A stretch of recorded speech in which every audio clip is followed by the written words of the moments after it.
Russian president Vladimir പുടിന്റെ വരാനിരിക്കുന്ന India സന്ദർശനം ആഗോള ശ്രദ്ധ നേടുന്ന ഒരു സുപ്രധാന നയതന്ത്ര നീക്കമാണ്. ഈ കൂടിക്കാഴ്ച ഇരു രാജ്യങ്ങളും തമ്മിലുള്ള പ്രതിരോധ സഹകരണത്തിൽ, പ്രത്യേകിച്ച് ഇന്ത്യൻ വ്യോമസേനയുടെ ആധുനികവൽക്കരണത്തിൽ നിർണായക വഴിത്തിരിവായേക്കാം. ചർച്ചകളിൽ പ്രധാനമായും ഉയരുന്നത് റഷ്യയുടെ അത്യാധുനിക 5ാം തലമുറ സ്റ്റെൽത്ത് യുദ്ധവിമാനമായ സുഖോയ് Su-57E ഇന്ത്യ സ്വന്തമാക്കുന്നതുമായി ബന്ധപ്പെട്ടതാണ്. ഇത് കേവലം ഒരു ആയുധ ഇടപാട് എന്നതിലുപരി ഇന്ത്യയുടെ തദ്ദേശീയ പ്രതിരോധ ഉൽപാദന മേഖലയ്ക്ക് പുത്തനുണർവ് നൽകാൻ കെൽപ്പുള്ള ഒന്നായി മാറിയേക്കാം.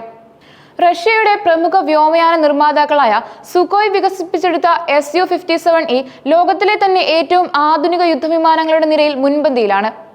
ഫെലോൺ എന്നറിയപ്പെടുന്ന ഈ ഇരട്ട എഞ്ചിൻ പോർവിമാനം 2010 ആദ്യമായി പരീക്ഷിക്കപ്പെടുകയും 2020 റഷ്യൻ വ്യോമസേനയുടെ ഭാഗമാവുകയും ചെയ്തു. ഇതിന്റെ പ്രധാന സവിശേഷതകൾ ഇന്ത്യൻ വ്യോമസേനയ്ക്ക് വലിയ മുതൽക്കൂട്ടാകും. Su-57E ഏറ്റവും പ്രധാനപ്പെട്ട സവിശേഷത റഡാറുകളുടെ കണ്ണിൽപ്പെടാതെ ശത്രുവിന്റെ വ്യോമാതിർത്തിയിലേക്ക് കടന്നു ചെല്ലാൻ സഹായിക്കുന്ന അതിനൂതന 5ാം തലമുറ സ്റ്റെൽത്ത് സാങ്കേതിക വിദ്യയാണ്.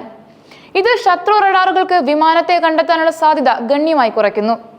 അമേരിക്കൻ F-35, F-22 പോലുള്ള വിമാനങ്ങളെ അപേക്ഷിച്ച് ഇതിന്റെ സ്റ്റെൽത്ത് കഴിവുകൾക്ക് ചില പരിമിതികളുണ്ടെന്ന് ചില വിദഗ്ധർ പറയുന്നുണ്ടെങ്കിലും സ്റ്റെൽത്ത്, വേഗത, മാനിപ്പുലേഷൻ ശേഷി എന്നിവയുടെ സന്തുലിതാവസ്ഥ ഈ വിമാനത്തെ വേറിട്ട് നിർത്തുന്നു.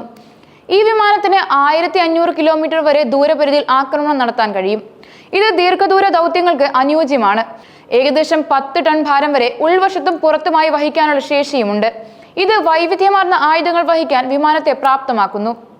Su-57E ഘടിപ്പിച്ചിരിക്കുന്ന അതിനൂതന SH-121 റഡാർ സംവിധാനം ഒരേ സമയം ഒന്നിലധികം ലക്ഷ്യങ്ങളെ നിരീക്ഷിച്ച് ആക്രമണം നടത്താൻ സഹായിക്കും.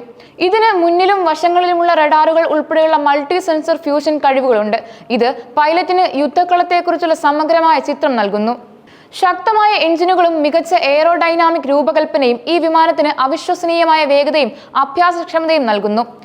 സൂപ്പർ ക്രൂയിസ് കഴിവ് ഇതിനെ ശബ്ദാതിവേഗത്തിൽ ആഫ്റ്റർ ബേണർ ഉപയോഗിക്കാതെ തന്നെ പറക്കാൻ സഹായിക്കുന്നു. ഇത് ഇതിന്റെ ഇന്ധനക്ഷമത വർദ്ധിപ്പിക്കുന്നു. ഇന്ത്യയെ സംബന്ധിച്ചിടത്തോളം ഈ ഇടപാടിന്റെ ഏറ്റവും ആകർഷകമായ വശം സാങ്കേതികവിദ്യ കൈമാറ്റം സംബന്ധിച്ച റഷ്യയുടെ വാഗ്ദാനങ്ങളാണ്. നിലവിലെ ധാരണയനുസരിച്ച് ആദ്യഘട്ടത്തിൽ ഏകദേശം 20 യുദ്ധവിമാനങ്ങൾ നേരിട്ട് റഷ്യയിൽ നിന്ന് വാങ്ങാനാണ് പദ്ധതി. ബാക്കിയുള്ളവ പൂർണ്ണമായും ഇന്ത്യയിൽ സാങ്കേതികവിദ്യ കൈമാറ്റത്തിലൂടെ നിർമ്മിക്കാനാണ് ലക്ഷ്യമിടുന്നത്. റഷ്യ വിമാനത്തിന്റെ മുഴുവൻ സോഴ്സ് കോഡും കൈമാറാൻ തയ്യാറാണെന്ന് അറിയിച്ചിട്ടുണ്ട്. ഇത് സാധ്യമാവുകയാണെങ്കിൽ ഇന്ത്യൻ എഞ്ചിനീയർമാർക്ക് വിമാനത്തിന്റെ പ്രധാന ഘടകങ്ങളിൽ മാറ്റങ്ങൾ വരുത്താനും ഇന്ത്യൻ നിർമ്മിത ആയുധങ്ങൾ, റഡാറുകൾ, എവിയോണിക്സ് എന്നിവയെല്ലാം Su-57E ഉൾപ്പെടുത്താനും സാധിക്കും. ഈ വിമാനങ്ങളുടെ നിർമ്മാണത്തിനായി മഹാരാഷ്ട്രയിലെ നാസിക്കിലുള്ള ഹിന്ദുസ്ഥാൻ എയറോനോട്ടിക്സ് ലിമിറ്റഡിന്റെ സുഖോയ് Su-30 MKI നിർമ്മാണ കേന്ദ്രം ഉപയോഗിക്കാനാണ് സാധ്യത. ഇത് ഇന്ത്യയുടെ പ്രതിരോധ വ്യാവസായിക അടിത്തറയെ ഗണ്യമായി ശക്തിപ്പെടുത്തും. ആത്മനിർഭർ ഭാരത് എന്ന പ്രധാനമന്ത്രിയുടെ കാഴ്ചപ്പാടിന് അനുസൃതമായി തദ്ദേശീയ പ്രതിരോധ ഉൽപാദനത്തിൽ ഒരു വലിയ കുതിച്ചുചാട്ടത്തിന് വഴിയൊരുക്കുകയും ചെയ്യുന്നു. ഭാവിയിൽ ഇന്ത്യക്ക് സ്വന്തമായി 5ാം തലമുറ യുദ്ധവിമാനങ്ങൾ വികസിപ്പിക്കാനുള്ള അറിവും ശേഷിയും ഇത് നൽകും. നിലവിൽ ഇന്ത്യൻ വ്യോമസേനയ്ക്ക് 31 സ്ക്വാഡ്രണുകളാണുള്ളത്. എന്നാൽ രാജ്യത്തിന്റെ പ്രതിരോധ ആവശ്യങ്ങൾ നിറവേറ്റാൻ കുറഞ്ഞത് 42 സ്ക്വാഡ്രണുകളെങ്കിലും ആവശ്യമാണ്. Su-57E പോലുള്ള അത്യാധുനിക യുദ്ധവിമാനങ്ങൾ സ്വന്തമാക്കുന്നത് ഇന്ത്യയുടെ വ്യോമസേനയുടെ ശേഷി ഗണ്യമായി വർദ്ധിപ്പിക്കുന്നതിനും സഹായിക്കും. ഇത് പാകിസ്ഥാൻ, ചൈന തുടങ്ങിയ അയൽ രാജ്യങ്ങളുമായുള്ള വർദ്ധിച്ചുവരുന്ന സൈനിക പിരിമുറുക്കങ്ങളുടെയും മേഖലയിലെ മാറിക്കൊണ്ടിരിക്കുന്ന ഭൗമരാഷ്ട്രീയ സാഹചര്യങ്ങളുടെയും പശ്ചാത്തലത്തിൽ ഏറെ നിർണായകമാണ്. Su-57E വരവ് ഇന്ത്യൻ വ്യോമസേനയ്ക്ക് പുതിയ തന്ത്രപരമായ കഴിവുകൾ നൽകും.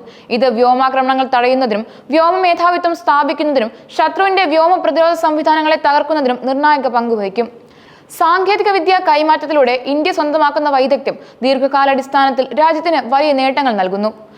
പുടിന്റെ ഈ സന്ദർശനം ഇന്ത്യ റഷ്യ ബന്ധത്തിലെ ഒരു പുതിയ അധ്യായത്തിന് തുടക്കമിടുമോ എന്നും ഇന്ത്യയുടെ പ്രതിരോധ രംഗത്ത് Su-57E എന്ന 5ാം തലമുറ യുദ്ധവിമാനം പുതിയൊരു വഴിത്തിരിവാകുമോ എന്നും ലോകം ഉറ്റുനോക്കുകയാണ്.